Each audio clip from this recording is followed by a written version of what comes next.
Good morning, students. I hope you all are doing well. Students, yesterday we had done definitions of lesson 15. Today we will do short question answers. Okay, so first you will mention date October 30, 2020 and day Friday. Short question answers. Question 1. What is atmosphere? Atmosphere क्या होता है? A thick blanket of air surrounding the earth surface is atmosphere.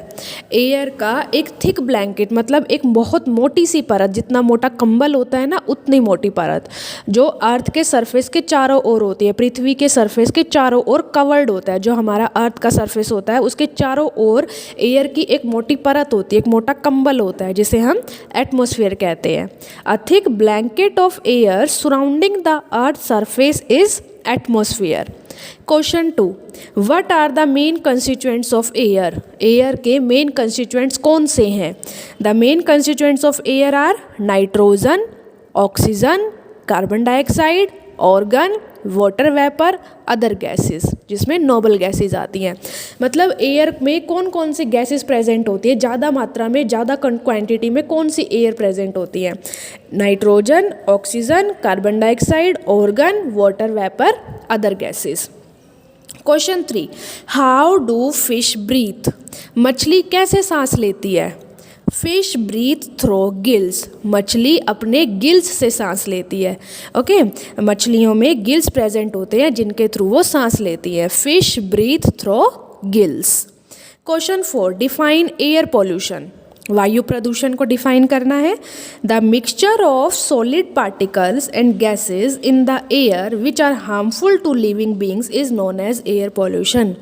जब air में solid particles और बहुत ज़्यादा harmful gases mix हो जाती हैं और वो लिविंग बींग्स के लिए मतलब ह्यूमन बींग्स के लिए भी बहुत ज़्यादा हार्मफुल होती हैं, हानिकारक होती हैं, तो हम उसे एयर पॉल्यूशन कहते हैं, वायु प्रदूषण।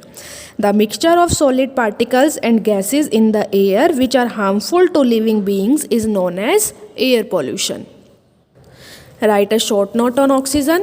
Oxygen is a colorless gas and constitutes 21% of the earth atmosphere. Oxygen एक कलरलेस गैस होती है जिसका कोई कलर नहीं होता और अर्थ के एटमॉस्फेयर में ये 21% प्रेजेंट होती है।